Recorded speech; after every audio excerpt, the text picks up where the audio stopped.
લક્ષ્ય ન્યૂઝ, એક નજર, એક લક્ષ્ય.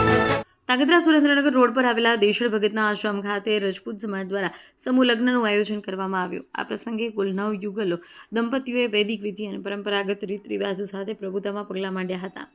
આ સમૂહ લગ્નમાં સમાજના આગેવાનો, વડીલો, મોટી સંખ્યામાં સમાજ બંધુઓ ઉપસ્થિત રહ્યા.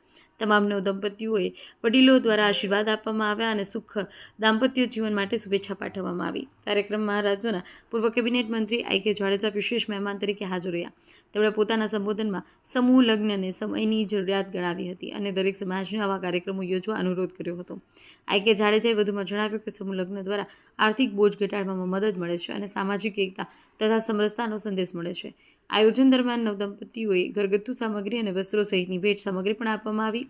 I.K. જાડેજાએ વધુમાં જણાવ્યું કે સમૂહ લગ્ન દ્વારા આર્થિક બોજ ઘટાડવામાં મદદ મળે છે અને સામાજિક એકતા તથા સમરસતાનો સંદેશ મળવામાં આવે છે. આ કાર્યક્રમને સફળ બનાવવા માટે દેશળ ભગત આશ્રમના સંચાલકો, રજપૂત સમાજના આગેવાનો, સ્વયંસેવકો ખાસ ઉત્કૃષ્ટ વ્યવસ્થા કરવામાં આવી. આ સમૂહ લગ્ન સમાજમાં એકતા, સહકાર અને સામાજિક જવાબદારીનું ઉત્તમ ઉદાહરણ પૂરું પાડ્યું છે. તેવમ ત્રિવેદી, સુરેન્દ્રનગર.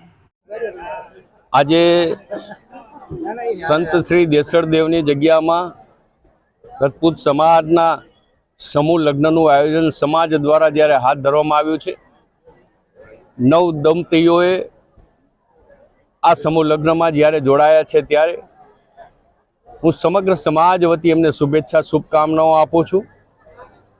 રાજ્ય સરકાર સમૂહ લગ્નને પ્રોત્સાહિત કરતી હોય છે અને એના માટે હવે જાગૃતતા જ્યારે વધી છે, ત્યારે અનેક દીકરા દીકરીના મા બાપ સમૂહ લગ્નમાં જોડાતા હોય છે.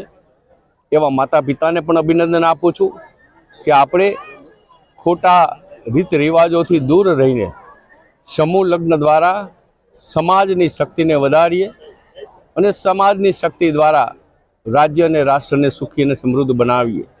9 દંપતીઓને હું મારી શુભકામનાઓ, શુભેચ્છા અર્પું છું.